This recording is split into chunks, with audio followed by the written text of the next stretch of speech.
The year was 2006. I was 13 years old, and I decided I was going to be the biggest drug dealer in the world. And this is how it all played out.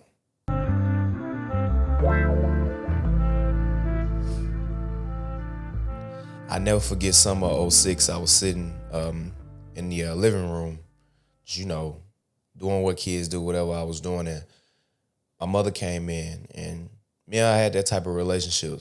We were like completely open with one another about what was going on in our lives or whatever. She created like that open door policy type of vibe. But she came to me and she told me, with eyes, face red. My mother, if you don't know what she looks like, she's like a lighter complected woman, so her face was red, and I could tell she had been crying. She told me that, she was just tired of going from check to check, living from check to check, not having much money and having to depend on working overtime and working herself to death in order to make ends meet. And she just continued to vent to me, and she was, teary-eyed, and I felt bad. But the only thing in my mind I could think about at the time is not that my mother is venting to me. The only thing I could think about personally was that I was the problem. In my mind, I had formulated this idea that the reason why she was suffering was because I was the problem. She had to feed me. She had to make sure I had clothes and socks and shoes and so on and so forth. So that day in my mind, I decided I was going to give me some money. And I needed a plan.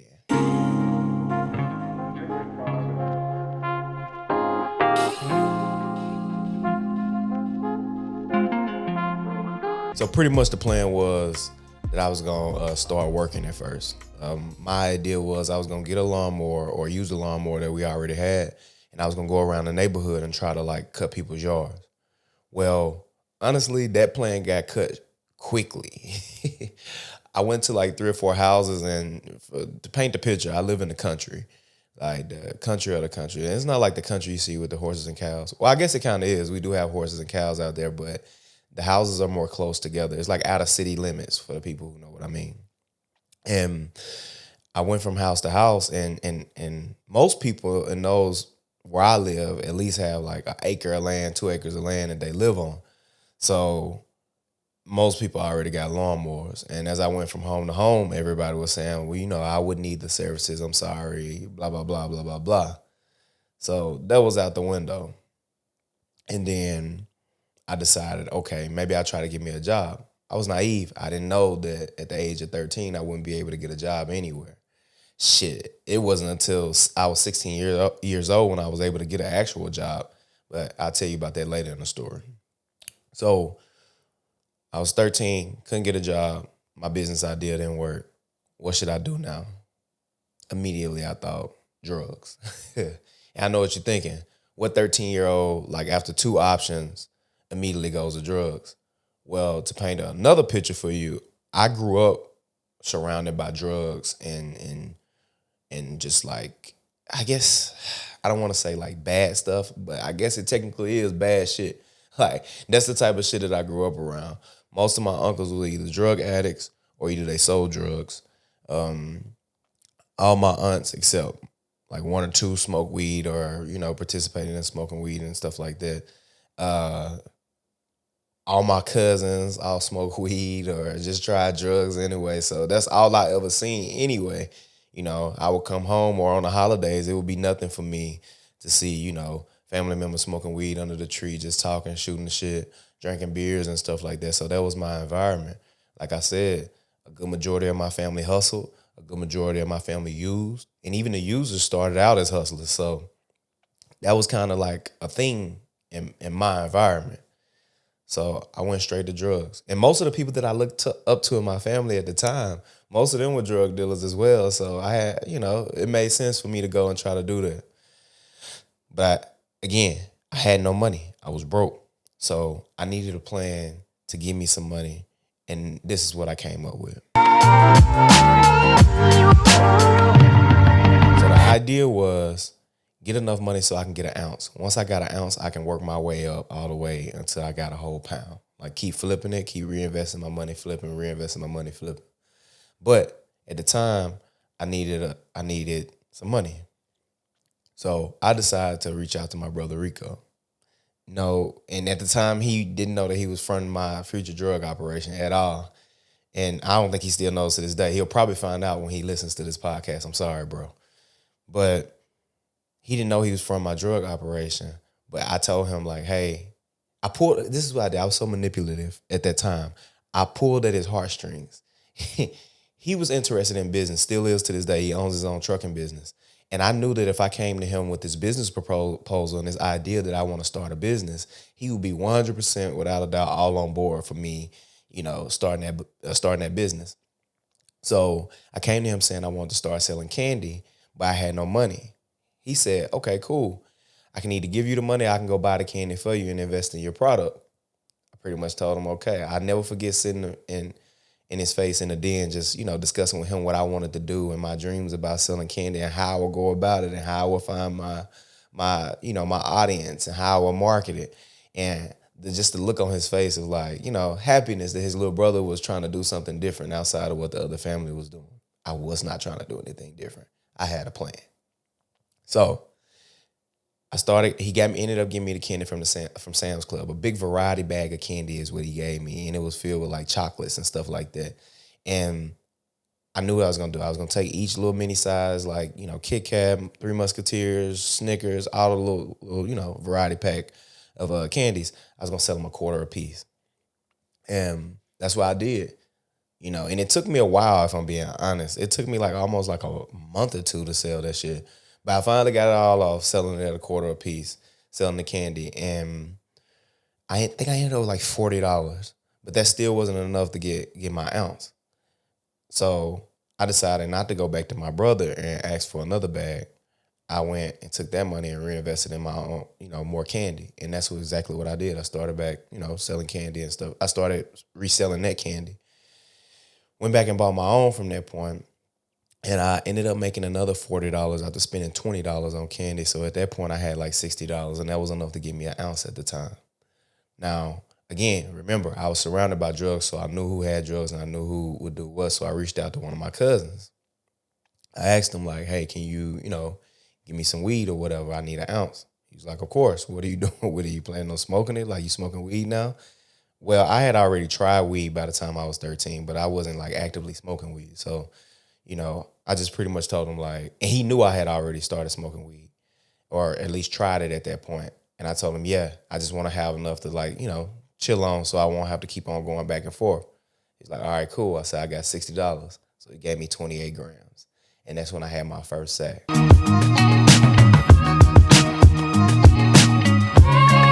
right, so I had this thing of weed and I knew that I needed to do something with this weed. I knew I needed to sell it. I knew I needed to get it off. But I was thinking to myself, okay, you got to sell it. You need to sell it. But how do you go about selling it? All of my friends smoked weed at the time for the most part. And, if they seen me, I was one of the leaders of my friends. So if they seen me selling weed, of course they would buy it from me. So that was easy. But it's how are you going to store this? Where are you going to put it at? So on and so forth. At the time, an ounce to me was a lot of weed, and I'm like, where am I going to store this and put this at? I needed a partner. So I reached out to my next door neighbor, which is also my cousin. His name was DG. I said, you'll be my partner. This is what we're about to do. He was like, all right, cool. He was no stranger to drugs as well. Like I said, we all come from the same family. So we all experienced that shit. And that shit was honestly, thinking back, a burden on our lives. It was some bullshit that was placed on us in the beginning, which led to all of us later on down the line either using drugs early on. Actually, we was already smoking weed and stuff, either using it or either selling it, being exposed to it. But regardless, got the weed. Me and him divided up. I took a half ounce. He took a half ounce. I told him I'd give him $20 off of it. And the reality was at the time, I didn't know how to weigh weed up. I knew how, when I seen people pull weed out and roll it up, I knew how much that was. So I was doing what they call eyeballing the weed because I knew nothing about scales and I knew nothing about measurements and any of that shit. So I just started eyeballing and giving it to my friends. Luckily, I wasn't trying to be too generous. And luckily, my friends was willing to take, I won't say it's out of fear, but out of respect for me, they was willing to take a smaller amount of weed because it was me. And plus, we lived, like I said, out of city limits. So having to drive all the way across town to get weed was a hassle anyway, so you might as well just get it from me. So, of course, I was taking a little weed, eyeballing it, and DG was doing the same thing. off of 28 grams, we ended up making like almost like $180 off of the weed or something like that. That just shows how like small our blunts was. But because on average, and oh yeah, and let me paint the picture for you for people who not the numbers not numbering. This was before people were smoking loud, so we weren't really smoking loud and shit like that back then. This was back when you can get a blunt for $4. You know, you get a $4 blunt, and you need that dollar that you left over will go to the cigar.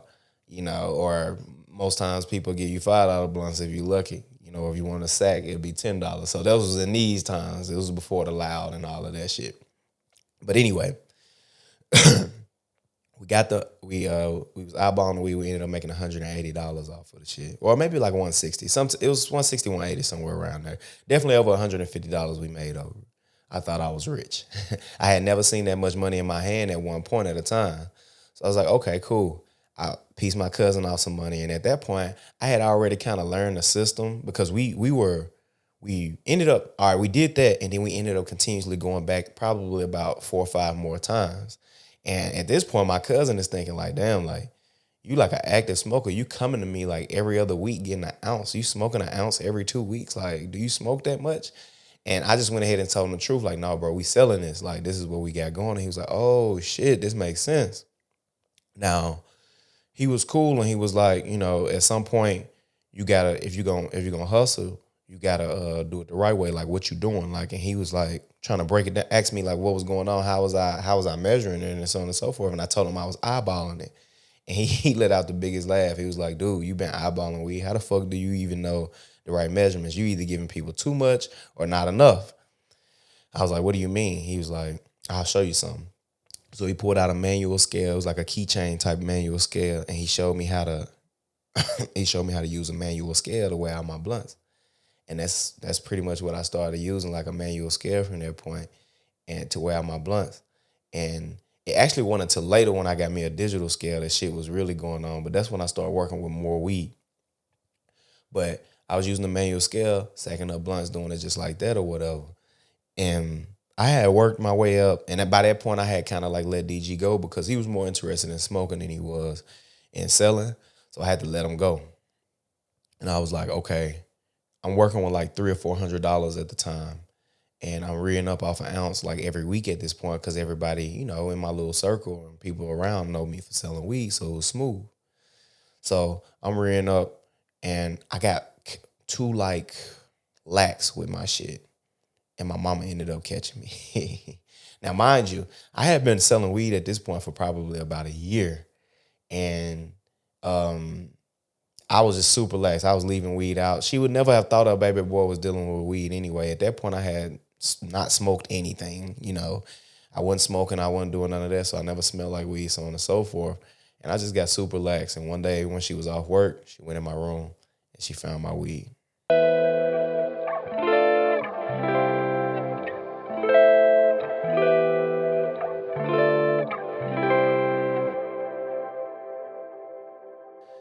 I never forget the look on her face. She was so upset, so disappointed. Not her baby boy. You got to keep in mind, I'm the baby. Like, I'm the baby. Like, all of my brothers, when I say the baby, I mean this. All of my brothers, the one that's closest to me is 12 years older than me. So after that is 12 years. My brother next to that is 15 years older than me. My brother next to that is 19 years older than me. And my brother next to that is 21 years older than me. So all of them were like a good piece older than me. So I'm the baby. And she was just so disappointed. She got on the phone with my brother at the time, my brother Rico. He was cussing me out. He was upset. Mind you, he doesn't cuss me out. To this day, he still won't cuss me out. He still won't get loud to me. I'm like his son almost. But he was cussing at me and stuff like that. And of course, me being the asshole I was yelling back saying, you don't know what's going on here. We need money, blah, blah, blah, blah, blah, blah. Long story short, she ended up taking all my money and taking all my weed. And at the time, I was like 14. I was in high school at this time as well. And she took all my weed, and pretty much I was back to square one. So I was in the 9th grade, and I was turning 15 that December. And I wasn't selling weed anymore up until this point. But I wanted to, and I knew I couldn't go back start selling candy again to build my sack up. And at this point, mama was really watching me, like, what are you doing? Where are you going? And, you know, the questions started to pile up. because I was no longer just her little sweet innocent boy. She knew I would do some shit. Which I think she always knew that I would be. I was always like a fighter. Like I used to fight all the time with my cousins and shit, and like people, little kids around the block or whatever. But I never, she never seen me to be one to do like criminal shit. So pretty much, she was keeping an eye on me. She had the fucking clamps on my ass, watching me every step of the way, and I knew I had to formulate a plan. So my plan was, all right, I need a job, and I'm gonna get a job, and I'm gonna stack up enough money at this job to I'm gonna stack up enough money at this job to go back and start hustling again to give me some money. But this time I'm gonna hustle smarter so my mom won't catch me. Okay?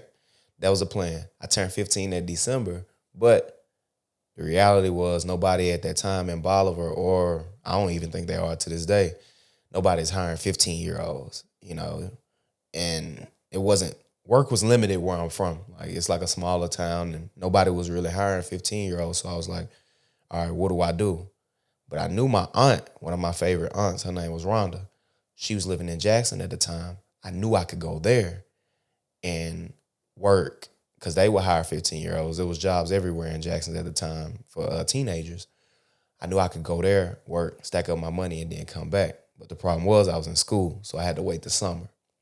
So that next half of the school year, I was, kind of like dropping little eggs to my aunt and to my mom, like, hey, I want to come live there. And plus, I was kind of acting out at the time too. And honestly, mama kind of needed a break from me. I was frustrated because I was broke and I hadn't been broken in 2-3 years. So I would catch attitudes and just be an asshole and kind of like, getting in a little bit more fights here and there and just being a little bit like very reckless, to say the least. So mama was kind of ready to get me down there to get a break for the summer. And that's pretty much what I did. I went down there. Now, at the time, my aunt stayed in the hood, or at least the hood part of Jackson. It's the east side of Jackson. So she was there. And immediately when I got there, I knew shit was different. Like, we had crime back home. I participated in a lot of crime back home up until that point as well. And I seen a lot of crime. But this was crime on a larger scale. It was more people. So, of course, it would be crime on a larger scale. So I was introduced to a lot of different people. I seen dope boys, more of them that way, kind of moving a little different. People who hustlers, they was moving a little different. So I was like soaking up game as I was doing it, as I was living there, and I ended up getting me a job at Sonic. That was my first job. I got me a job at Sonic and I was working there and I put up all my checks because my aunt never really, made me pay for anything like that. She took care of me. I was pretty much like one of her children. So she was always smooth with that.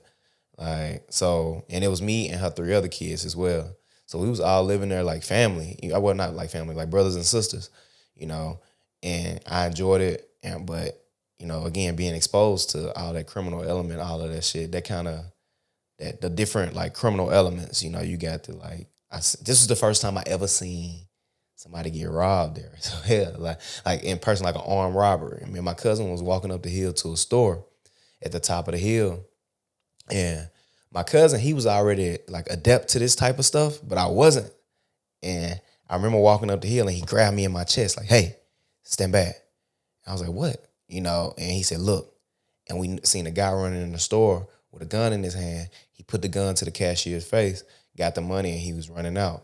I was like, oh, shit. And we was probably like 20 feet away from this dude. And that was my first time seeing somebody get robbed. So it was a lot of different elements. It was jack boys. It was hustlers. It was all these different type of elements. So I was exposed to different shit, and I was just soaking up game. Okay. I got my money. The summer was over with, and I had an option. At the time, my aunt would have let me stay with her, or I could move back to Bolivar. I knew I was going back home, and that's exactly what I did.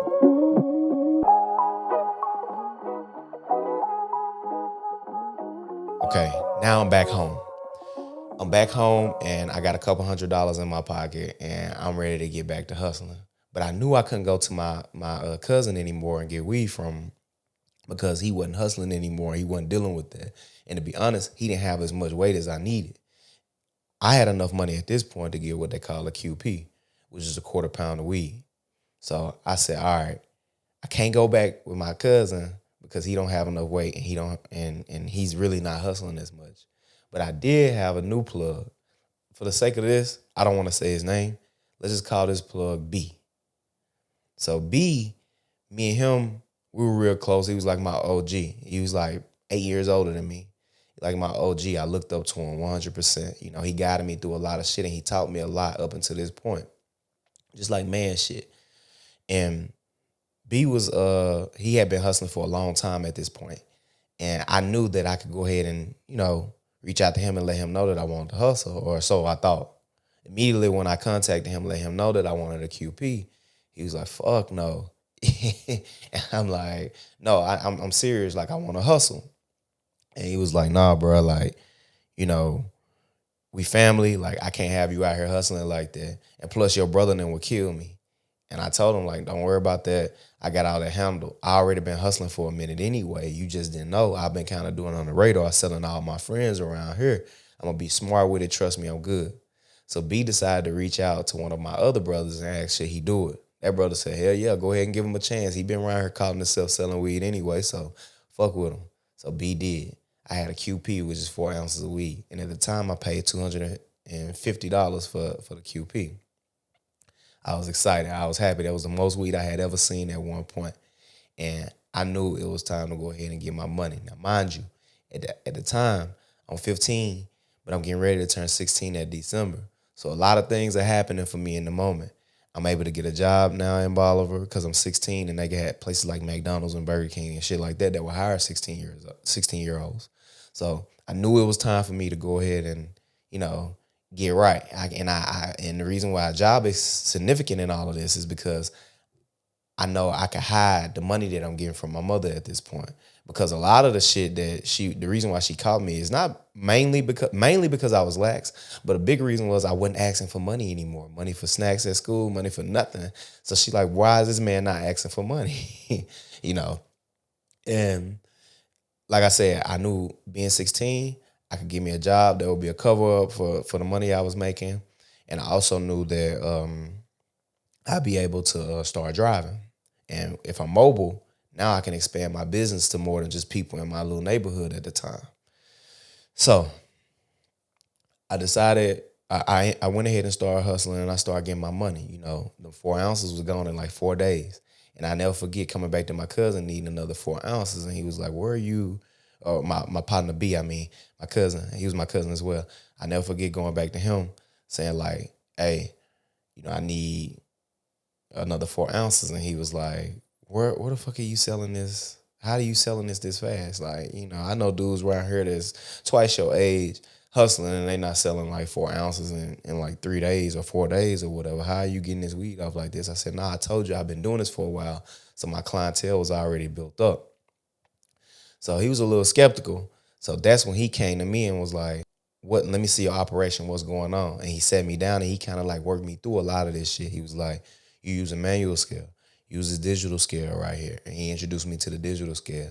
You know, you take the styrofoam cup, measure the styrofoam cup, put the weed in the cup, and then whatever the measurement of the styrofoam cup was, you subtract it from the weed. That way you can weigh larger quantities of weed at the time. Because if you don't know what a digital scale look like, it's like a small square. He put me up on game like that. He put me up on how to hide my shit, how to hustle. And he kind of introduced me to a new level of hustling and like kind of put me to that next level of hustling. So it was on. And I was doing good and everything was going well. But I had made my sack, like my funds.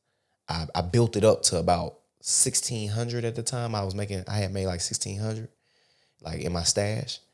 And I was like, okay, 1,600 is a good amount, but I know if I like diversify my business, meaning like I go to other avenues of income, I can get even more money.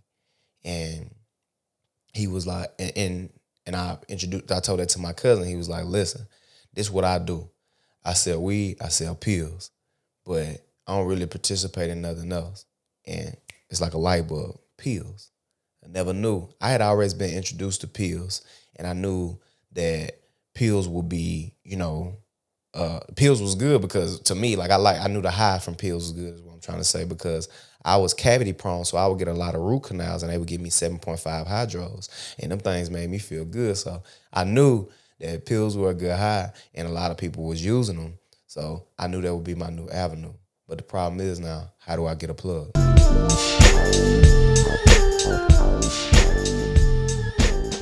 Like in my life, I really was big on manifesting all the time, right? And I knew if I asked for it, it would come to me. It always did, especially when it was something negative. If it's something that, like, if I'm like, I won't smoke with them dudes, I don't like them dudes, eventually I was gonna run into them and it was gonna be an issue.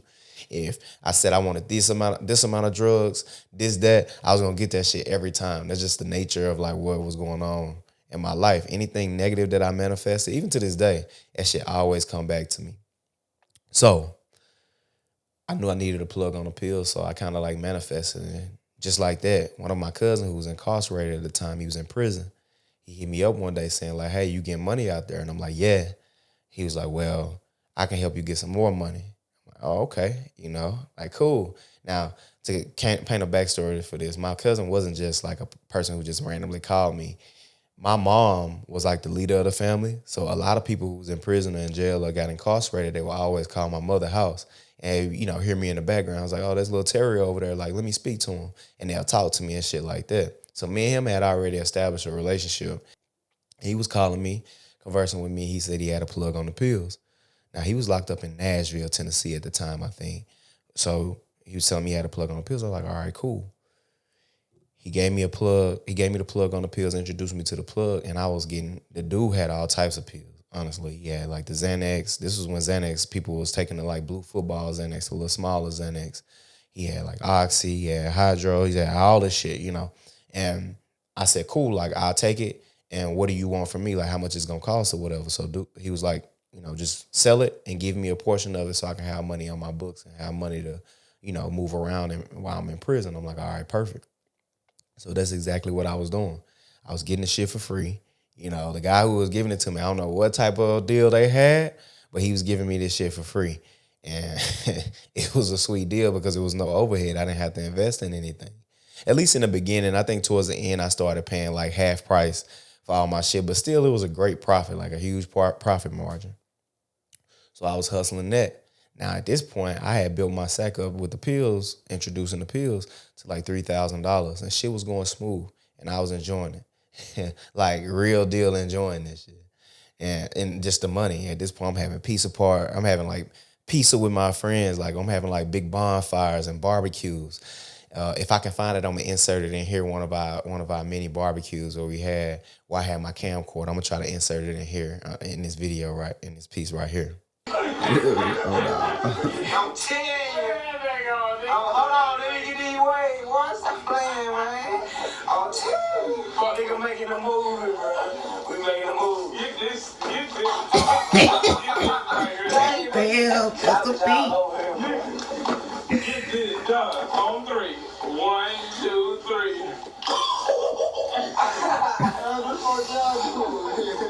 But anyway, I was having barbecues and pizza parties. We was going to Pizza Hut and I was buying pizza for everybody. Like, I had women, and everything was smooth. I was just having fun, you know what I mean? But I didn't have a car at this time.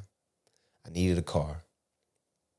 I ended up thinking to myself, like, all right, I got a few $1,000s. I can go buy this car myself. But if I buy this car, mama gonna know I'm hustling again.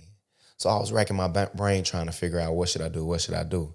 So I knew I needed to contact my father, or I didn't know, but I thought in my mind I need to contact my father. If I convince him to act like he gave me $1,500 to get a car, then my mama will believe it. So I reached out to him and said, hey, like, pretend like you're gonna give me $1,500. We can count it towards the child support and everything. Pretend like you're gonna give me the money. And when you give me the money, we can, like I said, count it towards child support, and I'm gonna go get me a car with it. My daddy was cool. Like, we really didn't have that relationship like that early on, but at this point, I'm like 15, 16 years old, so I knew that he would do it for me. And he was like, yeah, like, I can do that, but you got some money that's coming soon anyway. I'm like, what? He's like, yeah, the child support office notified me that you got some money coming soon. I'm like, where is it coming from? And he told me the money that I had coming was from where he got an injury at his job, and he ended up getting like back time disability or whatever. And I had like $10,000 coming. Perfect. So now I was gonna be able to keep my hustling money, and I was gonna be able to give me a car. So I went to my mother and let her know, like, what my dad had told me, and she was like, yeah. I got a letter saying that the money should be coming soon. I'm like, I need a car, Mom. And like I said, at this point, I was 16. I already had my permit. I already had my license. So I'm like, I need a car. She was like, okay, cool. I'm going to get you a car. We'll work it out. I got me a 91 Buick LeSabre. Love that car. You can ask anybody from where I'm from. I used to keep that fucking car clean, inside and out. I had the white wall tires. All of that shit was perfect. And the cherry on top, and shit was so smooth about it. What helped is I had that the $3,000 left over, and I was able to take 500 of that and put a quarter top on the car. So I had a 91 Buick LeSabre, white on the outside, blue on the inside, and I ended up putting like a vinyl blue top at the top of it. I miss that car to this day. One of the cleanest cars I ever had. Like, I miss it to this day. So many memories in that car. For the people who know, they know about that Buick. But I got the car, and shit was on at this point. You know, I'm making good money. I'm bringing money in. We still, now, we having pizza parties and shit, doing the little barbecues and all of that. We doing that like shit at least once a month, just celebrate. Shit was perfect. Life was good. And I was extremely happy. I felt good. I'm like, this is the life. I had never had none in my life. I was able to buy like the little colorful polo shirts and all of that shit. It just felt good, It felt good not being broke, being able to make my own money and not having to depend on nobody. But again, I knew I needed to get a cover up, and I had to stay focused.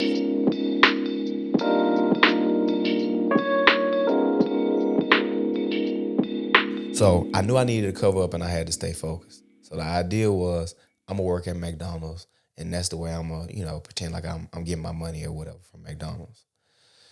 So I applied for McDonald's, and at the time I had a couple friends. One of the people is Roscoe. You may know him from being my old co-host on the show. He plugged Roscoe and my cousin, his name was Eric Davis. They plugged me in at McDonald's and got me the job. So I got the job, and it was horrible. I hated it. But the good thing about it is, a lot of the product that I had, from the pills to the weed and shit like that, I was able to get out to a lot of McDonald's employees, because everybody in McDonald's at the time was either getting high off weed or getting high off pills. So that was a perfect situation for me to do what I needed to do. So I'm in McDonald's hustling and I'm working. So I'm making money while I'm making money, and shit is smooth. But I knew that 9 to 5 shit really wasn't for me. And I was no longer interested in doing that type of BS anymore. So I said, fuck it. This is what's about to happen. I'm about to quit this fucking job. I don't care if mama catch me at this point. I'm just gonna get caught. I'm just gonna be out here, whatever. I'm hustling. Like, so fuck it. I'm not dealing with this anymore. I'm not dealing with this 9 to 5. Listen to these white folks in here telling me what to do, fussing at me about the way I'm flipping a fucking burger or rolling up a burrito or whatever the case may be. Because you remember McDonald's had like the little wraps. I'm not listening to that shit anymore. So I'm like, fuck them. I decided to quit, and I continued to hustle. And I'm like, if I get caught, I get caught. It is what it is. And I'm hustling at the time, and I definitely got caught. So yeah, mama ended up catching me again. She ended up, at this time, I think she found like we was getting ready for a barbecue, and she found $700 on my bed. She found, like $700 on my bed, and I think she found like probably like 6 ounces of weed or some shit like that. And I never forget it. The look on her face when she found the drugs and the money. And she said, baby, I'm tired. I don't want you to be like, my brothers or like your cousins and stuff like that. I don't want you out here hustling. Like, you can live a better life. You can go to school. You can make something out of yourself. You can be whatever you want. She said, you can be whatever you want. And she said, I feel like I'm failing you as a mother. I feel like I didn't do what I'm supposed to do. I made you feel like you had to get out here and sell drugs in order to get some money, because I shared too much with you. I shared what I was going through, trying to vent to you, but that was too much for you to handle as a kid. And you would think a mom saying like, I'm disappointed in you would stop something, but it didn't stop shit. I increased my hustle, man. I got out here and I started really hustling hard. Then I started sending my young ones. I started sending them in people's houses, like taking guns and shit like that. That one is the one that I'm not proud of. I started sending them in people's houses, getting guns, because like they was already breaking in houses and doing that shit like that. I never participated in that for real. Well, I did once or twice, but that wasn't like that wasn't my stilo. Like that wasn't my shit though. So I had to go a different route and hustle. But I'm like, y'all going in these people's houses looking for money and shit. Fuck the money, get the guns. We can get the guns and we can sell them. Bring them in, I sell them, and that's what they did. And we hit this one dude like for so many fucking guns. I don't know what he was planning, but he was starting something. He was finna go to war or some shit. We hit him for like, no exaggeration, probably 100 guns. It was so many guns, I'll never forget.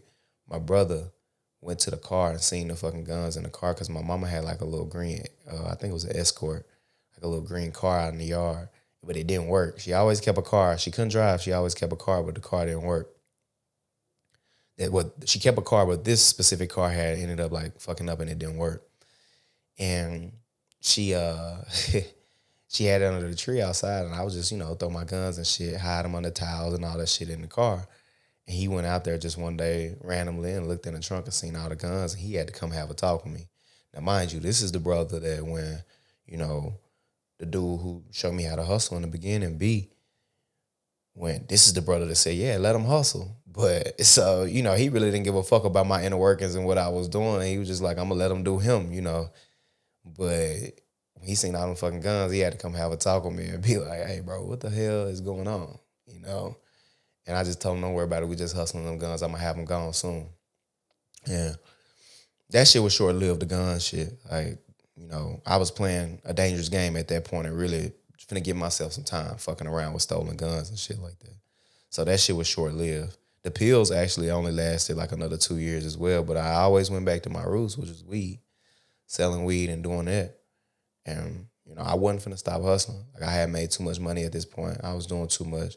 I was able to buy the things I wanted. I didn't have to depend on anybody, And another thing is I was always smart. I always was in honors classes. I played sports. I played football. So I was like a well-rounded kid. It's just my circumstances. I needed money. And to me, hustling wasn't bad. It wasn't a bad thing. It was just, this is what we done. This is what I always seen my family do. I just needed money, period. It wasn't no more, no less. I just needed money. So to me, in my mind, I wasn't hurting anybody, And that's why I stopped doing the guns, because like it was a dangerous game, but also stealing from people. And that wasn't like what my code and what I went by. Granted, I made money from it, and I still to this day don't feel great about that, or I'm not bragging about that. But, hustling, selling weed, selling pills, stuff like that, it was just like, to me, it was nothing. It was just what I did. It was just what everybody was doing. Everybody I had seen my entire life is what they did. But I knew that from hustling for so long at this point, start my journey at 13, all the way now at this point being like 17, I knew this shit wasn't going to pan out because, like I said, I was smart. I was in school. I worked, hard on my studies and all of that. I studied. I was big in academics, and I knew that shit wasn't going to work. I was reading about these people in these books who was, millionaires and billionaires and had so much money, so much wealth, and had accumulated it over the course of 10 years. And I'm thinking like, all right, I'm 13. I was 13, and now I'm 17. That's 4 years. It's people that done built multi-million-dollar companies in 4 years. And here I am with maybe at this point like $4,000, and money in my pocket, but no real, nothing to show for. Like definitely not millions. So I was riding home one night, and I can remember like thinking just hard to myself, listening to music, riding on the back roads. Like, I was fucked up too. I was drunk and high, like just out of my mind. I was riding on the back road, headed home from, hanging out with my friends. And I remember getting out of the car, stumbling out of my car. Don't drink and drive, by the way. I remember getting out of my car, stumbling out of my car, looking up at the sky, at the stars, and saying to myself, like, I'm never going to make $1 million or even $100,000 or $100 million hustling. It's just not going to work that way, especially not in this small town. And the first thing that popped in my head was college, and I knew I needed to go to school. Now, up until that point, I had never thought about going to school. I had never thought about it. And, I was like, nah, I'm going to get out and I'm going to just hustle. I'm going to be the biggest drug dealer in the world. That's what I always set out to be. That's what I wanted to be. But, so school was never in my idea.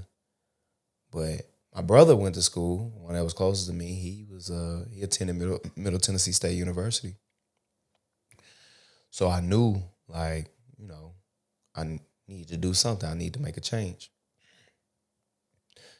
So I said, I'm going to go to school. Looking at the stars, I said, that's what I'm about to do. I'm going to college. And I started preaching that shit to all my friends around me and all my guys. And some of them was like, fuck it. But the few that was like, yeah. I was like, bro, we going to college. We need to go to college. Like, let's go to MTSU. We going to do that. And a lot of them was in agreement. And one of those people, God rest his dead, was Lavoy. He ended up being my roommate in college. And, he's passed away now, but he ended up being my roommate in college. And we decided we was going to go to school together, and make that happen. And that's what we did. And I hustled a little bit once I got to school. I won't lie. It was, old habits really do die hard. But after a while, I ended up joining the military. I ended up having some of the best fun of my life, being able to experience new shit. And right here as I stand now, you can't pay me to get out here and start trying to be like this street guy, hustle, do any of that. Because I got the knowledge now, I got the tools. I understand that there's more to life. I understand that there's different avenues to make money. And here I am. I got a podcast and I'm speaking to y'all right now. And it was a lot of ups and downs. And of course, I need the whole day to tell the full story, but the full story. But man, I'm so appreciative of my life up until this point. Listen, if you're watching right now, if you're still watching up until this point, that means you're a loyal ChoppedByT supporter. I need you to go get the merch. I need you to go get the merch. Go get the merch. Go get the merch. It's available at www.ChoppedByTpodcast.com. Again, that's www.ChoppedByTpodcast.com. And also, I need you to like, share, comment, send this to everybody you know. Send it to all the people around. Let them know. Again, thank you. This is the ChoppedByT Podcast, where we get real, raw, authentic conversations. Until next time.